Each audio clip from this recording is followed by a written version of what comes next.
Buenas tardes. Estamos ante el escritor Luis Eduardo Rivera. Él también es traductor y es poeta, narrador. Y el día de hoy vamos a hablar sobre su libro Velador de noche, soñador de día. ¿Cómo estás, Luis Eduardo? ¿Qué tal? Bien, gracias. Bueno, en primer lugar hay muchas cosas para hablar sobre este libro, pero antes quería preguntarte yo, tú eres un escritor guatemalteco que está aquí en París hace ya ¿cuántos años más o menos? 30 y algo, o sea, hace 32 años. ¿Qué motivó a Luis Eduardo Rivera a cruzar el charco y terminar aquí en París? Pues yo creo que lo que nos motivó a todos, y aquí también creo, ¿no? El hecho de que París sigue siendo atractivo culturalmente para nosotros, ¿no? Una especie de continuación de nuestro aprendizaje. Entonces, no sé si para ustedes, me imagino que debe ser lo mismo que para nosotros. París ha sido importante para la cultura latinoamericana. Yo observaba en tu libro, y tú me decías también en los otros libros que vemos, porque tú no solamente has escrito Velador de noche, soñador de día, sino que tú tienes muchos otros libros y traducciones. Estamos sorprendidos incluso aquí por la cantidad de creaciones que vemos. Y yo te pregunto, en tus libros, como no es el caso del que vamos a presentar el día de hoy, ¿en tus libros tú haces mención sobre Guatemala, hablas sobre tu país o todo está solamente centrado en Francia? No, eso sí. O sea, por ejemplo, el primer libro, que es Velador de noche, sí está centrado en París, pero en los otros libros sí, las temáticas puede ser Guatemala, como puede ser otras temáticas también, ¿no? No es necesariamente guatemalteca, sino francina, que es más general. Guatemala sí, yo pienso que está presente de mí de una manera. Soy guatemalteco. Pero te sientes actualmente ya integrado a la cultura francesa, ya no es el caso de ese personaje que luego vamos a hablar en Velador de noche, soñador de día. No, yo pienso que sigo siendo latinoamericano. O sea, el país, yo pienso que no se puede estar integrado a la cultura francesa. O sea, asimilamos muchas cosas de los franceses, pero en el fondo nos integramos. ¿No? Por ejemplo, yo no escribo en francés, escribo en español y mis lecturas generalmente son escritores del habla española, aunque también leo que me gusta la literatura universal. Pero, porque en cuanto a mi trabajo, por ejemplo, trabajo como profesor de español, no estoy dentro del medio literario francés. Hablemos ahora sí de este libro. En este libro, para precisar un poco y para dar a conocer al público, este libro trata de la historia de un personaje que trabaja en un hotel, como muchos de los latinoamericanos al llegar aquí a París lo han hecho. Y en este libro este personaje tiene algunas aventuras, sobre todo en los momentos que trabaja en la noche, y un personaje femenino por ahí, Muriel, que va a ser aquella que gira la historia en sí, ¿no? Además de pequeños juegos de palabras, pequeñas, como tú le llamas por ahí, tautologías en algunos casos. Sí. Y el otro era textículo, ¿no? Como también textículo, ¿no? Como lo has llamado. Cuando yo observaba este libro, me imaginaba mucho a Cortázar y veía mucho lo que se había hecho también en Rayuela. ¿Qué deuda tienes tú con Cortázar? Mucha. Como toda la gente de nuestra generación. Ya leímos mucho a Cortázar. Aquí leíste una tercera lectura a Rayuela, y te voy a contar una anécdota. Una vez Cortázar daba una conferencia sobre violencia en el y yo tenía Rayuela en la mano, y cuando terminó la conferencia, Cortázar estaba al lado mío, yo le había pedido que firmara el libro, ¿no? O sea, sí, tuvo una inteligencia increíble en nosotros, ¿no? Innegable. Recuerdo que dentro de Rayuela hay muchos juegos con lenguaje. Si uno recuerda el famoso apenas él la milanaba el noema, ella se la golpeaba el clemenso y caían en hidromuras, etc. Salvaje también, listo de mi ¿Tú quisiste hacer No. una parte, un juego también como hizo en la Rayuela? No. Yo pienso que cuando leí después una entrevista que le hicieron a Cortázar, él me di cuenta que había hecho exactamente lo mismo que él. O sea, había acumulado una cantidad de textos. Y bueno, ¿y qué va a hacer con esos textos? Pues empecé a juntar y de ahí salió una historia. Posiblemente fue algo inconsciente Bueno, con el juego. claro, pero yo no sabía que Cortázar había hecho exactamente lo mismo. Ah, tú no habías visto todavía. Ah, no, ok. o sea, él después explicó cómo había hecho, claro, construido la verdad. Mi método, entre comillas, fue lo mismo. Una coincidencia, Sí, no pasaría nada. claro. Dentro de esta historia encontramos a un personaje que trabaja en un hotel, un personaje que no se siente del todo integrado en la cultura francesa y que muchas veces se siente todavía un latino que no está, o que es discriminado. ¿Hay un alter ego aquí con respecto a Luis Eduardo Rivera o tiene rasgos autobiográficos en esta historia? Pues las dos cosas, ¿no? Es que hay las biográficos, por ejemplo, el personaje de Tato es un poco mi alter ego, y el hecho de que no se sienta integrado a la cultura francesa es una evidencia al final, ¿no? Y sobre todo vivíamos, era de la época, en aquella época estábamos un poco fuera de la vida, digamos, social. No, estaban marginados, trabajaban en un hotel, como muchos amigos también, ¿no? Dicen que antiguamente se encontraban los escritores, sobre todo en los hoteles, Claro, pero atendiendo los hoteles. Incluso una vez habíamos pensado hacer una especie de antología de veladores de hotel, porque casi todos éramos poetas, o nos decíamos poetas. Ahora, el personaje Muriel que captura todos los rasgos de aquella francesa que un latino se puede imaginar, ¿no? La belleza, la libertad, el sexo de una manera muy libre. ¿Este personaje, Muriel, fue un personaje que existió en la realidad o que tú idealizaste incluso desde Guatemala? No, es un personaje de carne y hueso. ¿Existió? Existió, claro que sí. ¿Y se llamaba así? Y se llamaba Muriel. No quise cambiar el nombre, incluso hay dos personajes en los cuales no cambio el nombre, es Muriel y Raúl, mi mejor amigo. Entonces no quise cambiar el nombre. O sea, que se parezca o no se parezca digamos, al libro, o sea, es otra cuestión, pero sí existió el personaje. Claro, y era esta zapata del TGV. Un juego muy interesante porque uno puede observar desde esos momentos cómo todavía, a pesar de que estamos ya muchos años después, creo que este libro tiene más de 20 y tantos años publicado. Desde el 88. Claro, no tiene unos 25 años más o menos. Pero vemos que en cierta manera todavía París conserva estas características que tú has dicho, ¿no? Lo del hotel, lo de los personajes todavía que se sienten marginados, la idea de la idealización de la mujer francesa o europea. ¿O tú crees que París ha cambiado mucho? Yo pienso que hay una idealización de la mujer francesa ahí, ¿no? O sea, que salí con esta chica como salía con una cantidad de chicas también. Mencionas por ahí a una holandesa. Una alemana, por aquí, por allá. Había una gran lección a nivel de nacionalidad. Valió la pena ser velado. Las francesas eran una de esas lecciones. Pero fue la que te marcó más. Pero en ese momento sí, claro, fue un momento. Por eso es que está en el libro, ¿no? Pero el ser velador tampoco fue un trabajo que podríamos decir marginal, porque te daba tiempo para tus lecturas, te daba tiempo para tus aventuras y te daba tiempo para tu creación. Era un trabajo agradabilísimo. O sea, nos pagaban que prácticamente por no hacer nada. Pues yo me pasaba las noches escribiendo. Yo llevaba mi máquina de escribir al hotel y me ponía a escribir. O sea, creo que era un trabajo ideal para un huevón, como lo he sido siempre yo. ¿Y esos trabajos de hoteles te inspiraron a hacer otras obras? Sí, o sea, el Velador de Noches sale de un diario. Y yo tenía mi diario que escribía todo el tiempo prácticamente, ¿no? Y en el hotel seguía escribiendo.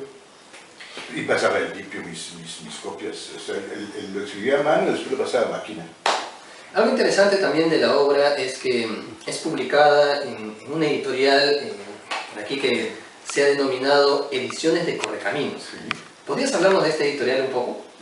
Mira, fue una editorial que creamos entre varios amigos que vivimos en París, la mayoría peruanos, José Rosas, Titi Burgos, Pati Rosas, y habían Jorge Nájar, por ejemplo, y había varios de otros, por ejemplo, un mexicano, El Gallardo, poeta, y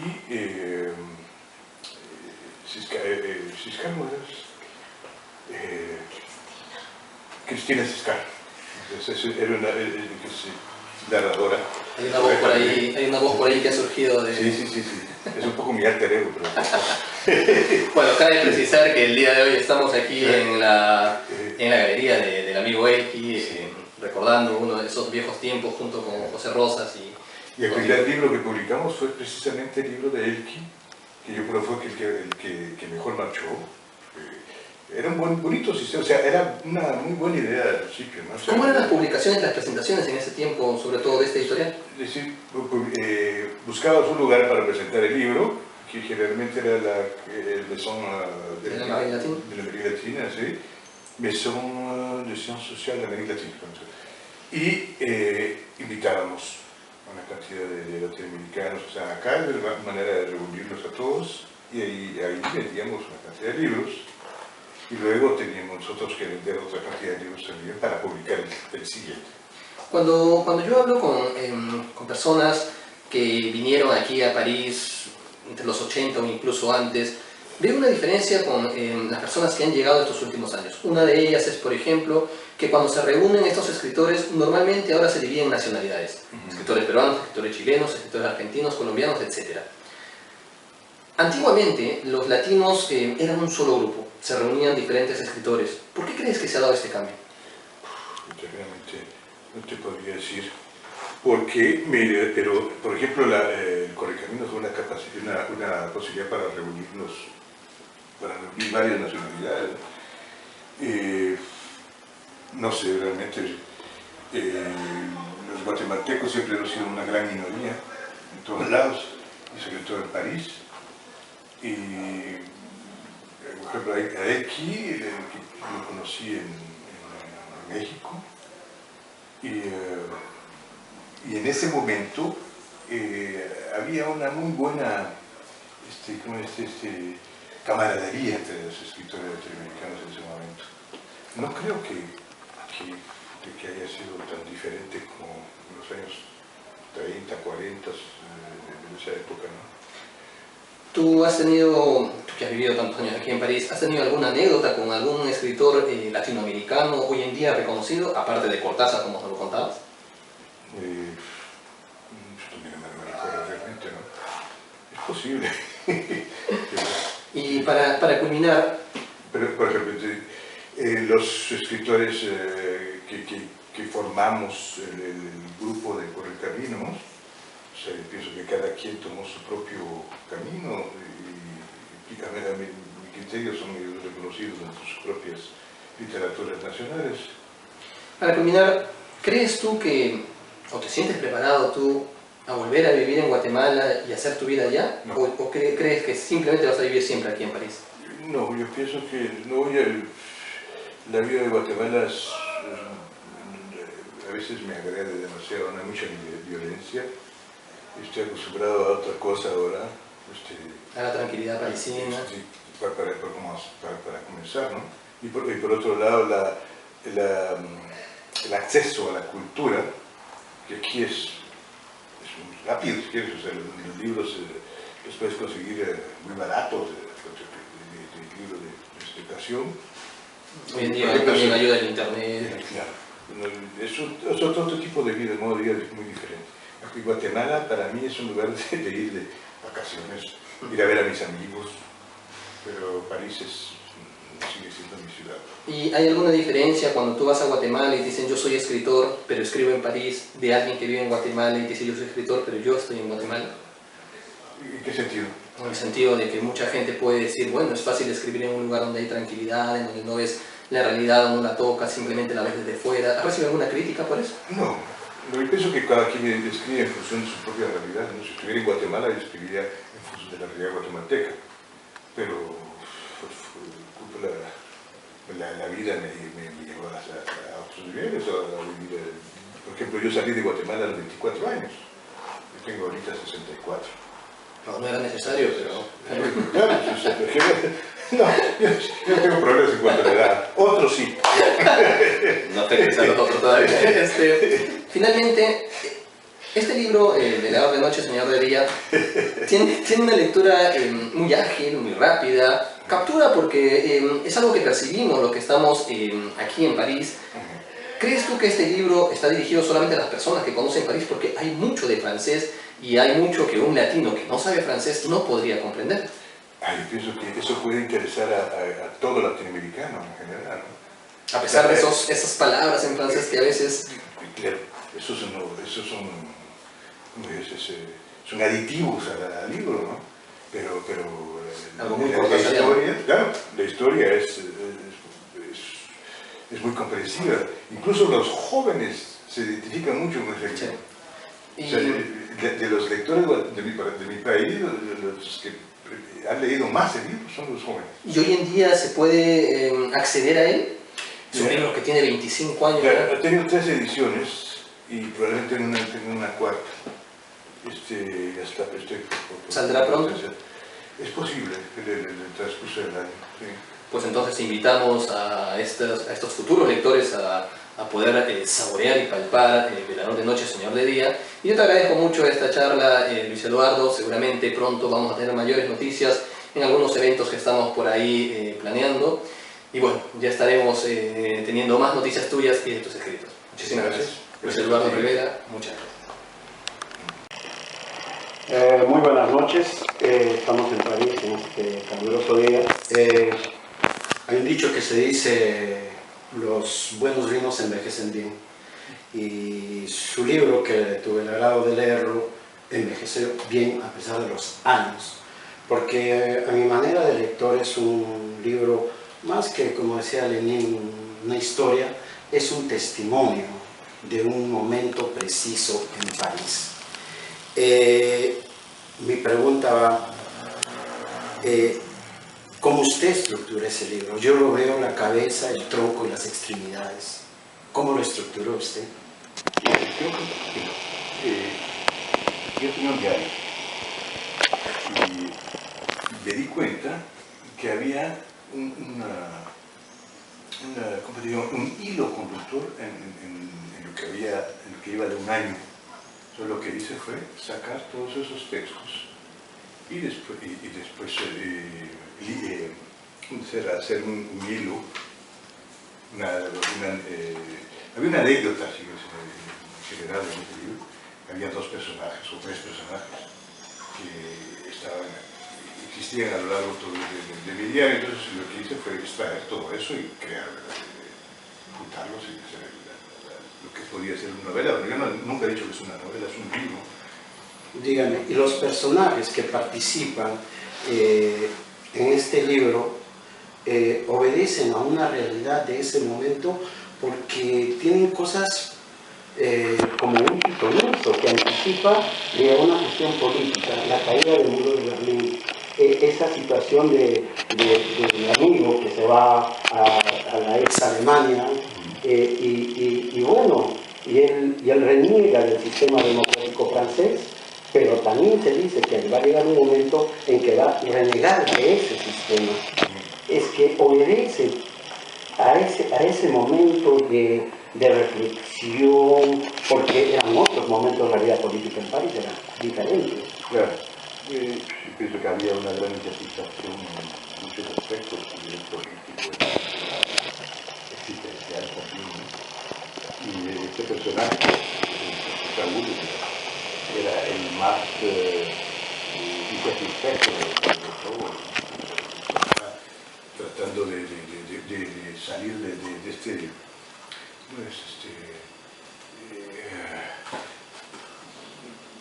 círculo que existía en la vida francesa, ¿no? Pero el es... bienestar un poco artificial, y para él un poco lo que era Alemania del Este antes era, no sé, era el paraíso, por decir. paraíso de alguna manera, ¿no? Pero en un momento en el libro manifiesta que va a terminar criticando. Claro, Quizás el personaje es un insatisfecho eterno, que al final cuando está en Alemania del Este termina criticando en Alemania del Este, ¿no? Así como criticaba a Francia, que después critica a Alemania del Este. Hay una cosa que me llama la atención cuando uno lee, o sea... yo pienso que este es un libro de gente desarraigada. Es un libro de desarraigo al final, ¿no? Y cuando uno transcurre su libro y uno recuerda a los que hicieron el boom latinoamericano, las influencias que tuvieron, Faulkner, Kafka, Hemingway y tantos otros, Proust, uno se queda pensando y dice, ¿por qué esos latinoamericanos que fueron conocidos y tuvieron un crítico, Julio Ortega?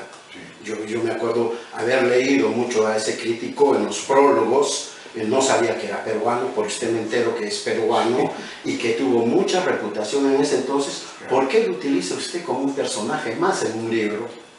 Por la retórica literaria, que nosotros fuimos víctimas a cierto punto de toda una especie de retórica que viene del estructuralismo francés. Y Julio Ortega es un clásico alumno de esa escuela estructuralista, en la cual se construía todo un edificio literario, es decir, gran cosa, ¿no? Con muchas palabrerías que además ni siquiera no entendíamos. El capítulo que se dedica a él es eso, es un poco burla de eso. No, porque yo he leído, por ejemplo, yo pienso que cambió bastante. Unas críticas sobre Cortázar, sobre Rivero, pero ¿por qué meterlo como un personaje, puesto que es un crítico que es desagradable a vuestra persona? Yo lo ignoro. Claro, pero era más bien, no era él en sí, sino que esa palabrería la que me interesaba criticar. De otra parte, usted menciona la eterna visión que tiene hasta ese entonces, hoy en día no sé, yo pienso que se ha cambiado un poco, céntrico el mundo literal, cultural, parisino. Usted le llama los nietos putativos de la Revolución Francesa. ¿Por qué utilizar que tenemos trabas, no llegamos a ese nivel? ¿Por qué utilizar esos apelativos? Nietos putativos, porque eso es lo que somos, a decir, somos copistas, en pocas palabras. Es decir, ¿de dónde podíamos sacar todas esas ideas? Esto ha salido de la Revolución Francesa, no las creamos nosotros. Incluso las ideas marxistas también. Todo ese tipo de ideología que nosotros que utilizamos y la cual se nutre la izquierda latinoamericana viene de Europa. Realmente no. No ha habido nada nuevo en realidad. No. De otra parte, usted... No ha habido grandes creadores a nivel de sociología ni filosofía en Latinoamérica. Todo ha sido una copia del europeo. De otra parte, hay algo que a mí me llamó mucho la atención y lo voy a leer. Dice: ayer por la noche, en el salón principal de la Maison de la América Latina, 12 aedas, portaliras, unimos la armonía de nuestros arpegios y derramamos nuestros inspirados numen sobre las dialécticas almas de un auditorio que nos escuchó estoicamente a lo largo de 2 horas y media. Dígame, hoy en día, que mayor parte de la literatura que se hace en América Latina es influenciada por los Estados Unidos, ¿puede escribir un escritor? Hoy en día marcharía esa manera de escribir, hoy en día marcharía. No sé, realmente. ¿En qué sentido? En el sentido que hoy en día la gente en común está acostumbrada a leer una literatura fácil, rápida. Sí. Y esto hay que detenerse, hay que saber. Bueno, estamos en Europa. La lectura esa era en Francia, era en la Casa de América Latina, no era en Estados Unidos. Sí, no, O sea, mucha mucha gente de la que estaba presente ahí era gente culta. No, lo que le quiero decir es que usted cree que escribiendo hoy en día sí podría tener acogida en la población. Depende de qué tipo de población. O sea, en Europa creo que sí. Esa es la diferencia con Estados Unidos. Claro, pero hay que ver, depende, porque los escritores, los poetas americanos, por ejemplo, personalmente he sido muy impresionado por ellos. O sea, no hay ningún facilismo, por ejemplo. Estoy leyendo precisamente un libro de Anne Sexton, La poesía completa en exceso, gran poeta. O sea, tal vez la idiosincrasia, si quieres, de los norteamericanos es diferente, pero los poetas norteamericanos son grandes poetas, no todos, pero los poetas de una súper gran calidad. No, por supuesto, tienen una escuela y muchos de los del boom latinoamericano y que influenciaron mucho a nuestra generación, incluso a la generación de Nicanor Parra, porque Nicanor Parra estuvo viviendo en Estados Unidos un tiempo y lógicamente se nutrió de toda esta Pound, Eliot, los leyó, como nosotros vimos después la generación Beat. De otra parte, usted la vida es un recomenzar,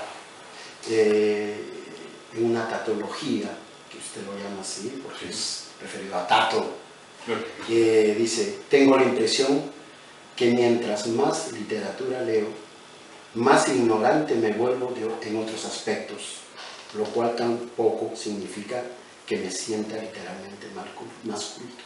Es un eterno recomenzar, la escritura, el trabajo. Completamente. Yo pienso que estamos constantemente aprendiendo. O sea, mientras más leemos, más ignorantes somos, porque más ambiciosos somos de lo que queremos saber.